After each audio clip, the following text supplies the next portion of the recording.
so much for being on my podcast. I'm really excited to have you here. I already mentioned that I see the book in the background of your camera right now. It says Enough with the Secrets, Mama. And I'm so curious. Can you please introduce yourself to my listeners and also dive into what that book is about? Yeah, absolutely. So my name is Lin Green. I was born in Puerto Rico to Dominican family and was pretty much raised on the Dominican side of my family from the Dominican Republic. The book, Enough with the Secrets, Mama, is about mother-daughter relationship issues, and it's an immigrant woman's story of overcoming failure and healing from maternal heartache. I found that mother-daughter relationship conversations were coming up more and more in my day-to-day work. And speaking of that work, I professionally am an advocate for the community. It's what I do within my profession for a local law enforcement agency. But on top of that, I also have a consulting business, which my husband and I run to consult to nonprofits and individuals. And then, of course, my writing is passion work for me. It's the way that I can give back and serve in a different capacity. Wow, that's so beautiful. So, are you currently living in the US? You sound like you have a New York accent, but I'm not gonna go ahead and just assume. Yeah, well, it's interesting because I, when we moved to the Dominican from the Dominican Republic, I moved to Providence, Rhode Island, and then we moved to Miami, and then moved back up to New Jersey. So I've got some northeastern in me, some definitely. Got you. Yeah. So, okay, so I'm curious, enough with the secrets, Mama. I suppose it came from a place of understanding that there's underlying lies. How did you discover that this book needed to be written? Yes. So what was happening was as I was growing through just relationships in general, but primarily the relationship that was the foundation for me and the way I carried on in the world was that relationship I had with my mother. Um, what I was experiencing was what we would say emotional neglect or self perceived emotional neglect because of things my mother was not discussing. And in turn, that created an insecurity in me and Mm. also a need to overfunction because I could see there were things going on. And so I felt like I needed to take control of that. So, in my attempts to find security, I did not have at that time the boundaries. Of course, as a child, you don't really create too many boundaries with your parents, right? Right. Yeah. So yeah, the healing journey became, it started with awareness of, kind of like what was missing in me, and how that attachment that I didn't have, or the attachment patterns that I did create and learn, were negatively affecting me. Mainly the perfectionism and a lot of those things that carried on through my life. Right. Yeah. I definitely I can relate to. I think we all at some point in our life we have this realization that hey, now I'm doing this program thing where I've been adapting to this reality that doesn't even serve me at this point, and we all Mhm. kind of have to make a choice at some point whether or not we're going to follow the pattern that we're consistently following, and or whether or not we're going to choose awareness and move forward with intention. Did you have like a specific breaking point in your life where you were like, I need to, if I don't change the pattern, I'm just going to continue doing the same thing, as opposed to, well, not as opposed to, but was there ever a moment in your life where you realized that like, if I keep doing this thing, it's going to be harmful? Um, Yeah, for yeah. sure.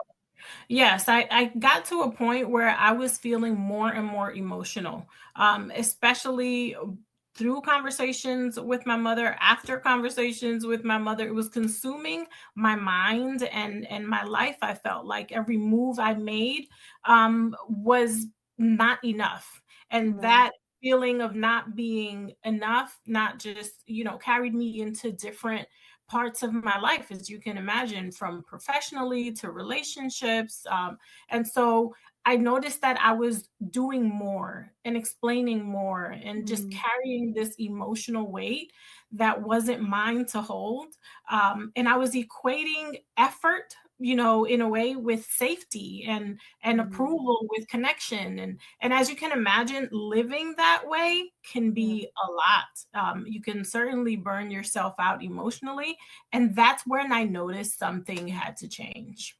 Right. So what is did you ever had like a confrontation with her, or was it more like an internal decision where it's like, hey, I realize that at this point this is becoming more harmful than productive for me and how I feel? Or was it like a breakthrough you had in a conversation with your mother? Yes, so I remember specifically, and I pinpoint that moment exactly in my book, because Mm, that was the deciding moment for me to pull away from something that wasn't serving me, at least mm, for the time being, until I focused on where exactly all these feelings were coming from and why I was so hurt. Because I didn't understand it. As you can yeah. imagine, as we're living our lives with, especially with our mothers, Mm, that so many women have close relationship with their mothers, and yeah. those who don't have this little aching pain inside.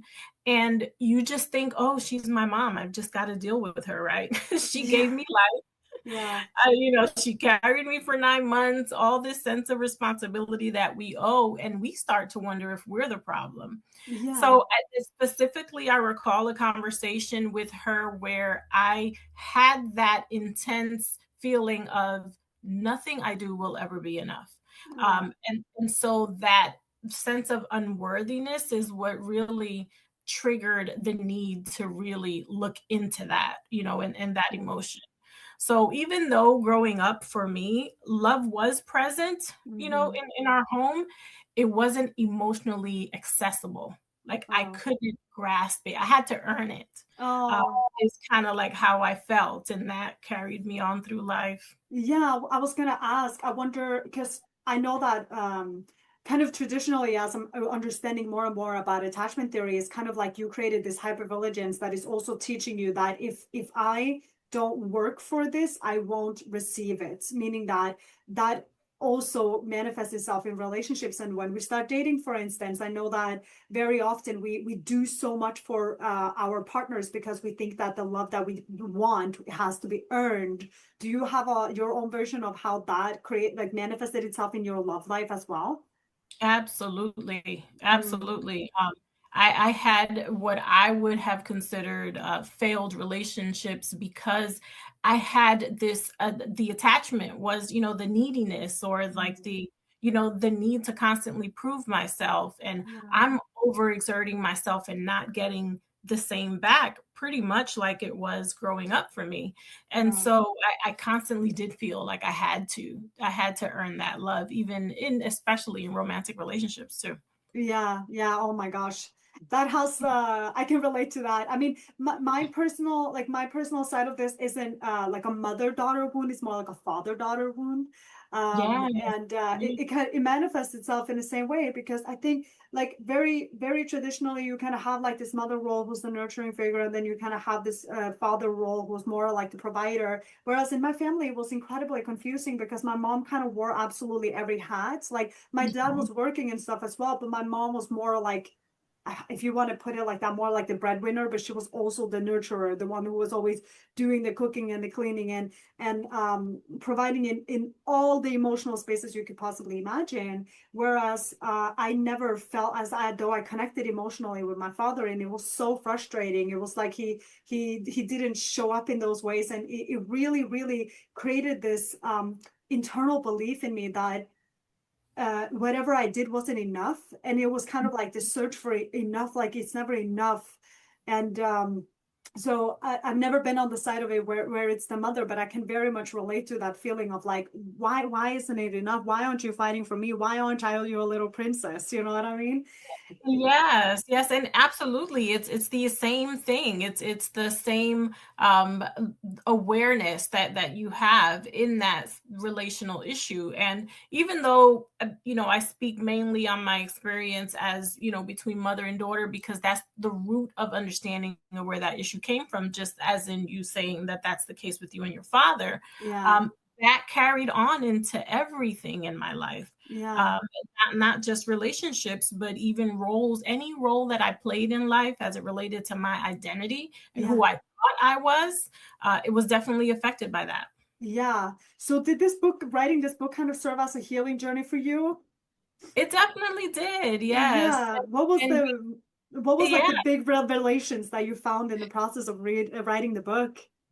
yes, and part of that for me was in my healing journey, finding the things that was going to help me be a more well-rounded human being in a way Yeah. that I can function good for myself, that I can be kind to myself and give myself grace and forgive Yeah. myself.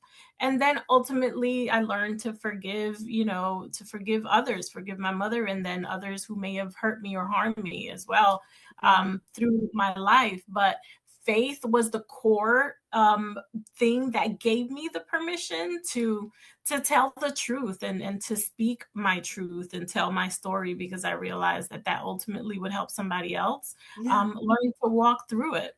Yes, I have had a similar experience in that sense. It was kind of, I remember when I quote unquote found Jesus. I think everyone has, every Christian can relate to having found Jesus at some point, and I'm certainly one of those people. And I remember how liberating it was when you kind of had a set of guidelines, but also not just a set of guidelines, but it was also this permission to not have it, not having had all of it figured out yet. It's kind of this liberation in the redemption that you can do for yourself. It's also because a huge part of everything is just awareness. It's like you can't address what you don't know. You can't name what is unfamiliar to you. So Yeah. faith was such a having faith in something greater also teaches you that especially in the Bible, and the more I read scripture, I also realize that the more you give back and the more you show gratitude, the more you receive. That was a Absolutely. completely new concept to me. I hadn't understood that at all. So I love that you're speaking to how writing this book for you was a way of giving back, because I can only imagine there's a lot of people that can read your book and relate to the story that you're telling and know that in one way or another that's true for themselves as well. Yes, and I have so many conversations, whether I'm doing speaking engagements or women empowering events, or just in general, and in talking to people. I find that it's so helpful when you have someone speak to a similar experience that you have, because in so many ways, it almost confirms for you that you're not crazy. You're not the only one who's been through it. Yeah. Um, when you know someone else has been through a similar circumstance, it really makes it a little easier for you to be able to move through it, and walk through it. So yeah, so for me, my faith was what anchored me in that Mm. truth. And then healing became less about fixing myself and more about allowing grace to meet reality, and what I was dealing with. And certainly speaking with other people confirmed that for me too, that it was something I needed to do, not just for me, but for others. Right. Yeah. So you're speaking to your relationship with your mother. Did you have a present father as well? What was that relationship like? So part of my story, my mother and father were involved in a domestic relationship, in that they Oh, had domestic violence in early on in their relationship. I would say early on in my life. okay. My mother had ultimately decided to leave him. Think of it like the movie Enough. I don't know if you've seen the movie Enough with J Lo, Jennifer Lopez. She ultimately ended up working with people in the one lady in the neighborhood, especially, who helped her, draft this plan. Like, this is it. I'm leaving, and I am going to pack my bags and go. So my biological father was not in our lives past the age, for my sister and I are a year and a half apart. So for me, it was about 3 years old to about 2 years old. And I have not, other than one time or a couple of times in my mid 20s, spoken to him, but haven't personally had a relationship with him. My mother did remarry, and the man that she chose to be her life partner, was the most amazing father. Oh, I'm so happy to hear Oh, that. yes, I did have that experience for sure of having a father figure in my life who really loved and cared for us. Oh, that's so beautiful. I know that a lot. I've heard a lot of people in similar situations where their parents or the father figure, I would say, left at an early age because I think it's more common that maybe the father leaves rather than the mother leaves because the mother is Yeah, so tied in many yeah, ways, you know. yeah. And a lot of what I've heard is that there's kind of like this sense of having to battle this worthiness, whether because it's something about a father who disappears, and that creates this wound of like, why wasn't I worthy of being chosen? Is that something you've had to encounter at all or had to battle at all? For sure, yes. And I would say not so much growing up. I really started as I was seeking to heal in general and in my spiritual walk. It was one of the things that I thought about, especially as in reading scripture, we learn that he is the ultimate father, right? Yeah, And so even if we didn't have any other father present in our lives, the way that he loves us is yeah, beyond what any human being can do. And so reading that for me and really confirming that um made me look at my lack of relationship with my biological father, because in so many ways, even though I didn't have that, mhm. I knew that I was still going to be okay. But Yeah, I did have those thoughts, well, would yeah, things have been differently if my father was more present? Would it have been worse or would it have been better? You just don't know. yeah, But I'm a true believer that things happen exactly the way they're supposed to, yeah. because here I am, now being able to help others through what I've experienced. Yes, which is such a beautiful gift at the end of the day. I mean, it's kind of like you said introductory. It's like we can't complain. It's like before we started the camera anyways, it's like or the recording, we're presented with a choice. It's you can look at your past and consider yourself a victim and a victim and then go into the world like a victim with a scarcity mindset or a lacking mindset or like what if what this could have been this could have been that, or we can use everything that we were ever exposed to and understand everything that we learned along the way and use it as fuel to move forward, use it as an opportunity to be grateful because from a place of gratefulness we're able to offer so much more joy but also experience that internal peace. That's what I've experienced the more I practice gratitude, because the truth of the matter is we can't change what was, and Right. we don't really have control of the future either, but we are in control of what is happening in the present moment. Yeah, and I believe that, many of us have experienced difficulties in our life to one extent or the other. I Mhm. don't think that it should define us and who we are and who we end up being and the things we end up accomplishing. I think we learn through becoming more secure of, Mhm.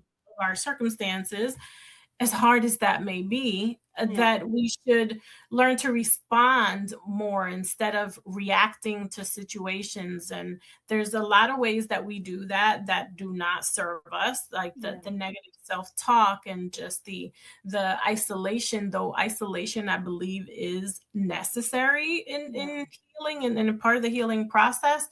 I always say, just like I used to tell my son when he was little, I used to say, too much of anything is never a good thing. And this was usually after he tried to eat like a whole bag of candy. You so we have to really be able to balance those things out and not reacting and responding in a way that serves us more Yeah. would definitely be better to our growth.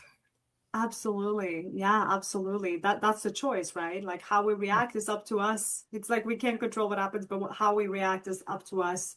Yeah. I'm curious, what is something, if you were going to pinpoint like one of the things that you're the absolute most proud of having accomplished, what would that be?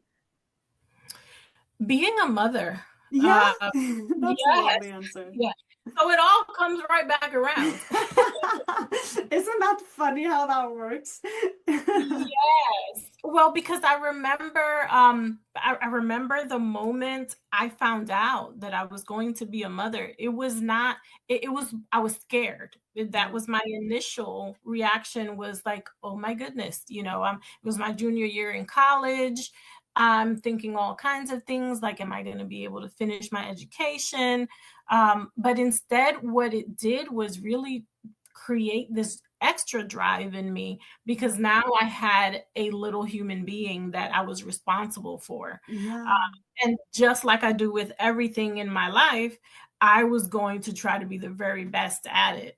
So that catapulted me, I think, to a different level of being, when I became a mother. Yeah. Oh my gosh. I'm not a mother myself, but it's definitely something that I'm dreaming of. And I think maybe you and I are similar in the sense that like, well, if I'm gonna do something, I'm gonna do it right. If I'm gonna do something, I'm gonna do it well. And it's kind of ironic that with all of this generational trauma, all of this understanding of it all, how I came to be, how they came to be, understanding my relationship with my father, understanding how my father came to be the father he was, and my mother's side of the family and all of the history there. It's kind of like in the process of understanding all of that to find some sort of like greater understanding of Yeah. myself. It was also the fuel that actually led to me creating this podcast, writing my book, being creative. All of my creative outlet actually came from a place of pain almost, but the purpose Absolutely. is to not only become the better version of myself that I can be, but to also utilize all of that to the next generation, because it's easier to have impact on a new generation than it is to change a previous generation. I found in the process of trying to This is change. true. And I've always had in the back of my head that like when I become a mother, I know all of the beautiful things from my childhood that I want to pay forward, that I thought was incredibly impactful and that shaped me in ways that I'm incredibly grateful for. And then there's other aspects where I'm like, well, I definitely want to do that. Did you have a version of that yourself when you were going to be a mother yourself, that you kind of had to go through your past a little bit and be like, this is what I want to keep, this is what I want to keep in the past, and this is what I'm bringing with me into my own parenting. Absolutely. So my mother, I describe her as she's matriarch of our family, very strong-willed, independent, and she did things how she wanted to do them, and you really had not much say in it, to include her husbands, which I'm sure made some very difficult conversations, but she's always been so strong-willed, and sometimes to the point where it was detrimental to other people. So by that, I'll explain. Part of my story expresses how my mother was more consumed with my brother. And I have an older sister as well. She was more free spirited, so she definitely always kept my mother's attention. Um, but my brother struggled with substance abuse and so alcoholism and drugs, and he ultimately ended up being deported from the United States back to his home country, which is Dominican Republic. He has been all her life the biggest worry. And so, because what she used to say to us is, he needs me more, that meant we were put on the back burner, and she was more focused on how he was doing and was he well and what she needed to do for him, to the extent where she didn't really live her life. She was consumed by this. Oh. So, seeing that, there were two things for sure that I was not going to repeat in my life or carry on to my son, was that I was not going to let certain things affect the way I parent, only because I love him so much, and so I'm just going to enable all the behaviors. Right. So for me, discipline was going to be really important in Yeah. parenting. And I wanted to have a good balance of showing him love and letting him know that I cared for him, but also prepare him for the real world so that he could be, an upstanding member of society. Because Yeah. said, I take everything seriously. And so parenting for me was that, just wanting to make sure that I was building up a well-rounded kid, Yeah. um, that was going to grow up to be, a good kid. Now, I do know that having children is like winning the lottery. So you never know what your kid is going to be like, because outside factors play a role, and genetics play a role, and so many things. And so you just never know. Yeah. But I said I was going to, if it were up to me, there was going to be no fault in the way that I was going to try to raise him, Mhm. um, because I was going to try to do the best I could.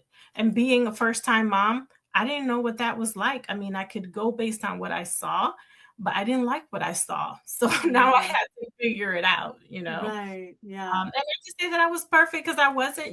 Parenting is very difficult, and every kid is different. So you have to learn to really roll with the punches and do your best. Yeah, I mean, I love how you say that because I remember having a conversation with another mother who had her own example of how she really disliked this part of her childhood, and therefore she was going to do the complete opposite. But then that backfired because then it just created this other scenario where it was like, I think the example was kind of like, she wanted to be more giving because her family wasn't so giving, but then the Mhm. over giving kind of created this what is the word where they got so spoiled and Yeah. expectant of things, and then it kind of backfired on the other end of it. Do you have a version of that at all?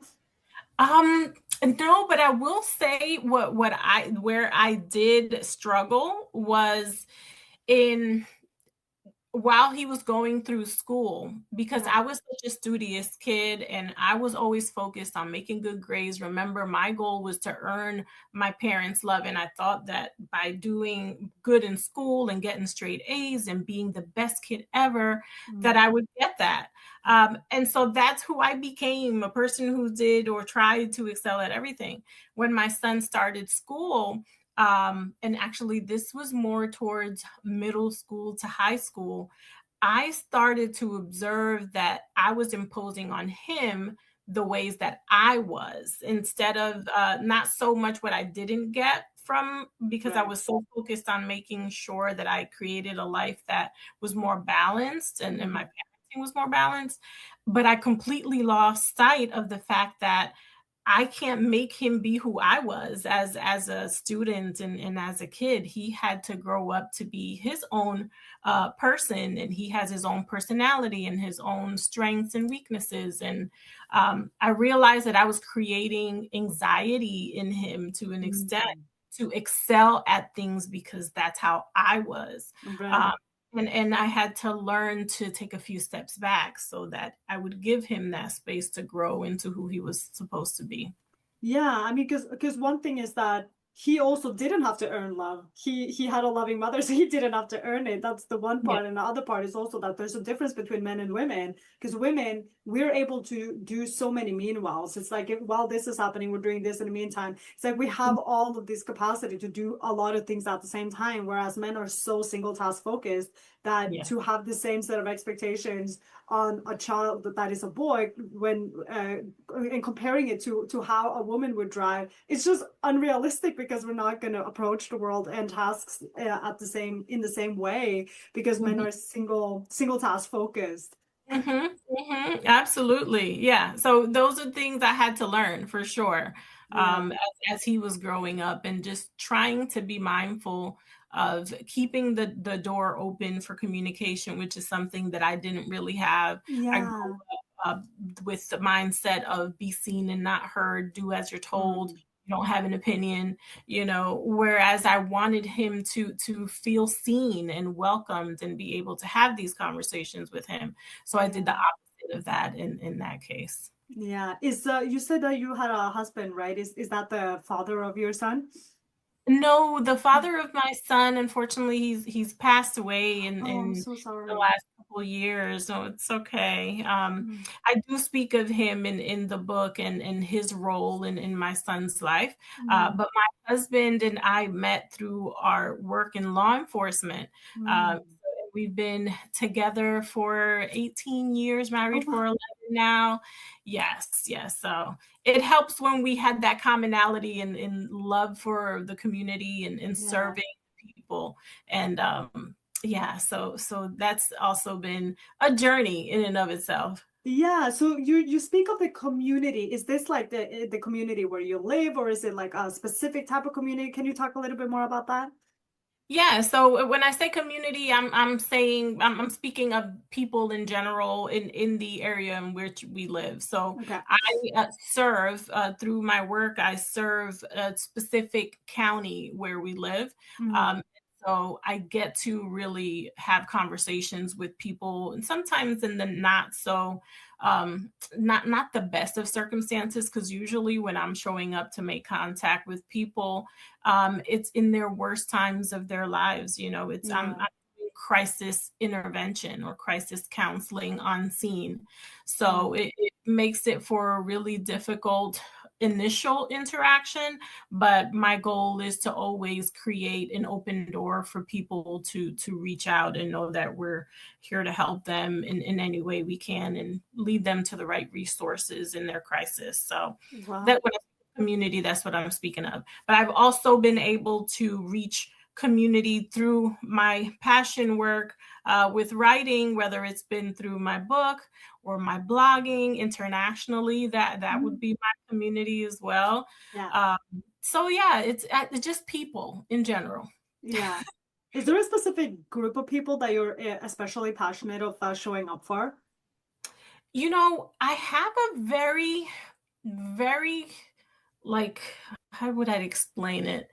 Kids, like teenagers. Mm, When I'm speaking to a group of teenagers, I feel that I'm more at ease because I feel like there's a different level of investment in yeah. those conversations for me, because that's when they're most impressionable, most vulnerable, Yeah. especially nowadays where it has been extremely difficult for kids. We Yeah. live in a time that is unlike what we grew up in. Yeah, absolutely. And it's yeah, but so every time I have an opportunity to speak to teenagers, to young adults, it's always such a special thing for me because I feel like I can literally just sit on the floor and crisscross applesauce like they used to say in kindergarten and just be real. And so I really Yeah. thrive with real conversations for sure.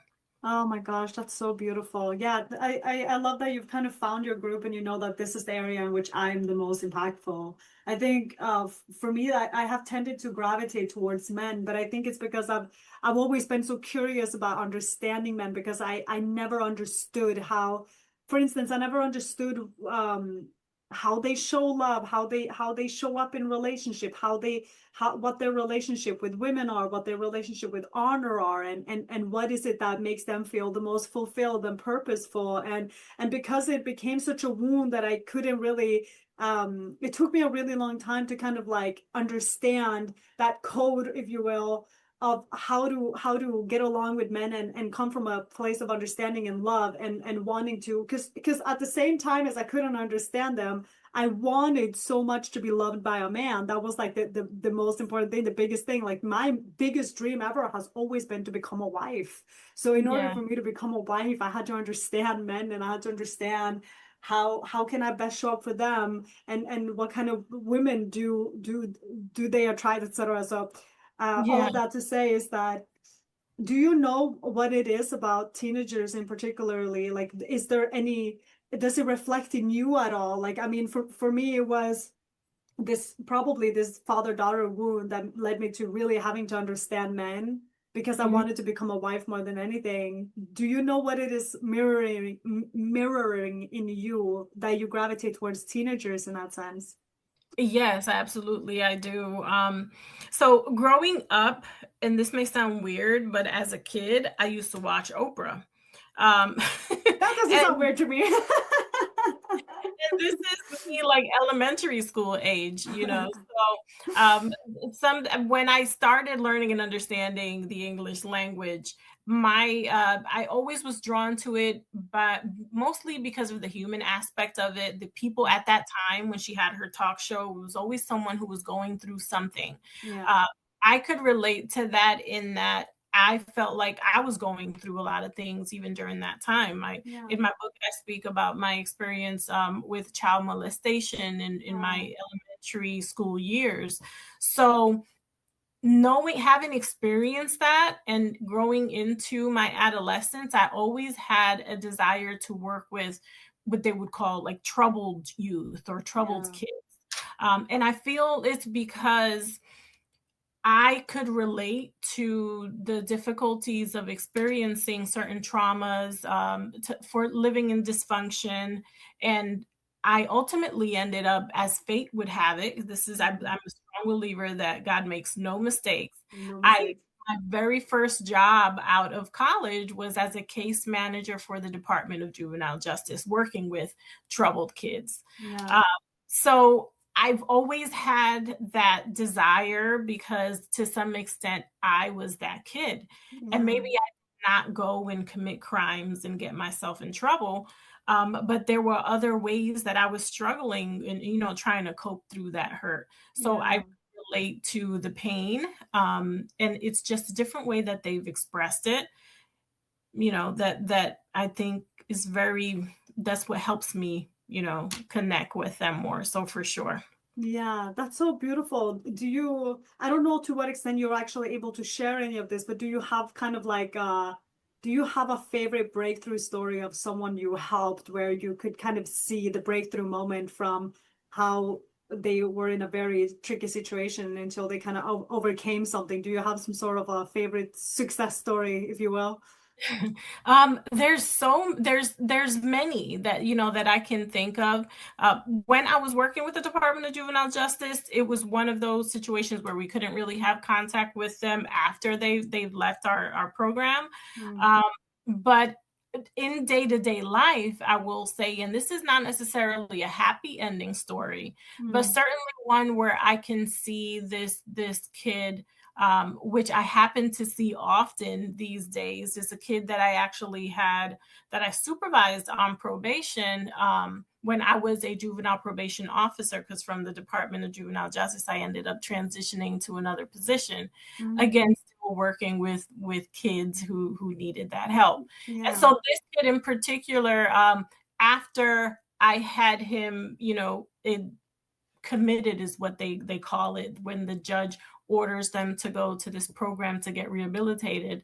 Mm, um, I've seen him struggle, but I have also seen how he's not willing to give up, and the skills that he did learn, he's still incorporating those, trying to be better each yeah. day. So for me, that's more of a success story even than someone who grows up to, then graduates college and high school, because and goes off to, start their own business or whatever the case may be, which there have been similar cases. But I feel like someone who is battling to be a better person every single day, deserves just as much, of an acknowledgement, if Yeah. not more. I feel like, because it gives them the desire to keep going. Yeah, that brings me to my next question. I wonder, what is your experience of what it is that maybe especially a teenager, but maybe just kids also, but like, what do they need more than anything? Just someone to listen to them, I think. I Yeah. think so much we're focused on just telling kids what to do and how they should be and how they should act, Mm, that we don't take enough time just to listen yeah. to how they really feel, what they really want, the things that they're struggling with. And we'll be honest, especially with boys are really Yeah. difficult to communicate. They may not fully communicate how they're feeling all the time, but being present, even if it just means being in the room and saying absolutely nothing, I think Mm, we definitely need to do more of that. Pay yeah. attention, listen more, and say less. Say less, say less and listen more. Yeah.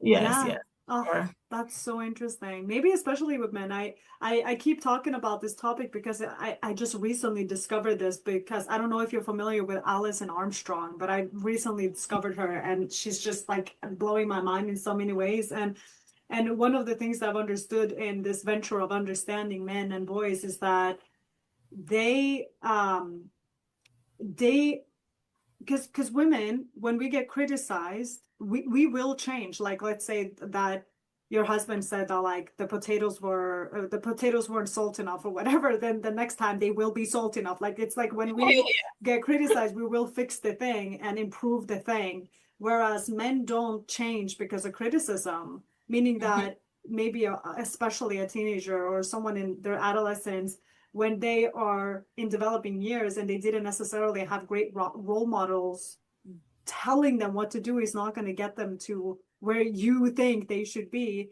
but listening to what they need and what they're struggling with might actually do so. So I do Mhm. really do believe that what you're saying also is aligned with kind of this theory of how men and Yeah. women operate differently in that ways because women might actually respond well to criticism and to being told what to do, whereas men don't want to be told what to do. No, and I agree with you. And I believe I'm such a lover of like just human experience and just individuals in general and the things that we struggle with, the things that we, happen to excel at. And so I'm involved with this organization. It's called the Peace and Justice Institute. And through that, they've started a collaboration with the Male Wellness Collective. Now, being a mother of a boy, or a young man, I should say, uh, he's 25 years old now.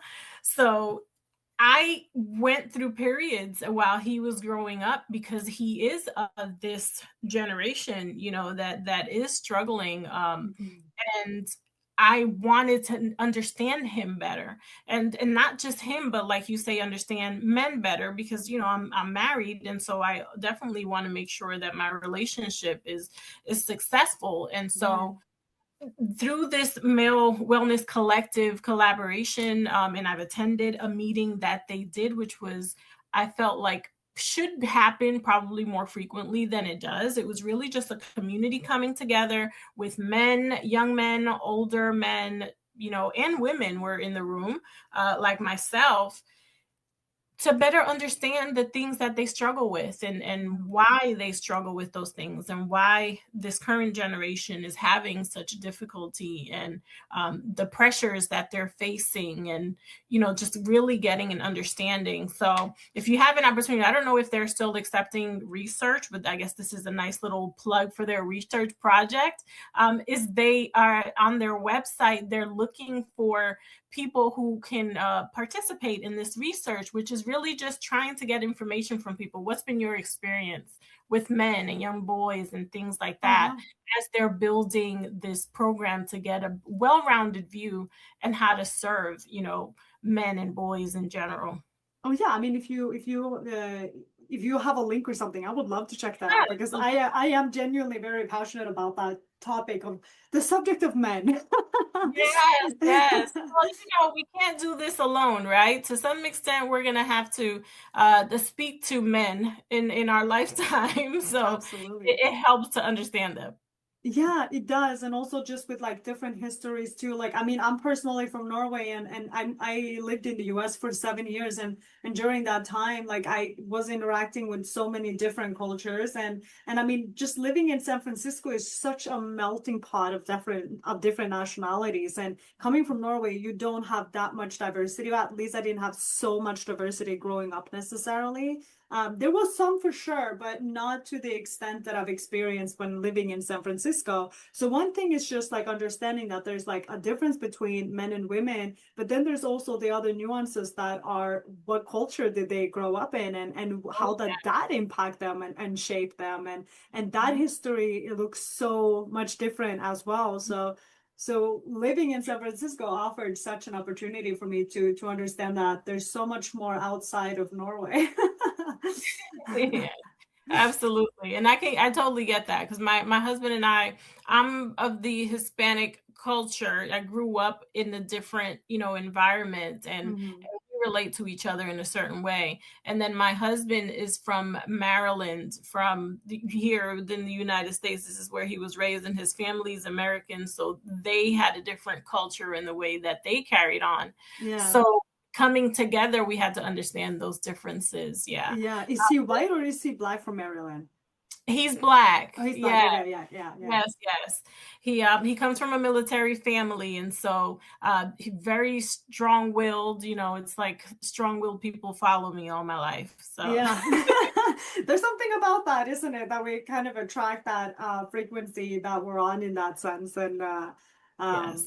it is really interesting. I mean, I'm currently my boyfriend is black, and I had never dated anyone black before.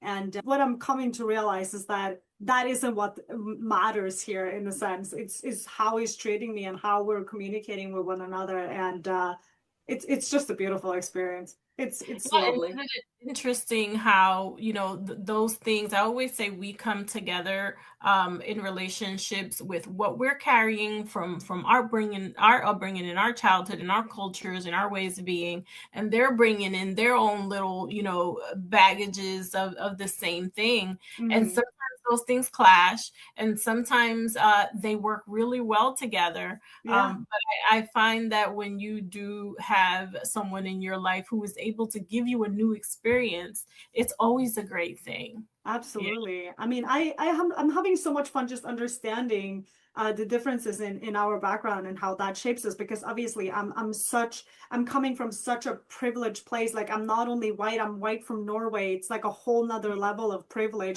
I World. don't have this, like, I don't have this history of discrimination in my luggage, so for me to come into this space and understanding um how that shapes you, because that I can't even begin to understand that. And but I mean, I guess that maybe the most extraordinary part about it is that, like, he's just so composed and so strong in his character. It's like, to me, I'm like, you seem like you have it more together than I do. It seems like all my trauma or whatever is making so much more damage than what your history is suggesting. So it's like, how Yeah. I feel like, a lot of times, like we were talking about when we're going through difficult circumstances, it builds a certain resilience within us that makes us more able to get through those difficult circumstances. I mean, we're still dealing with the things internally, but on the outside, we're, strapping up the boots and we're putting on the equipment and we're getting out there and we're doing what we have to do. yeah. Um, so it does create for a different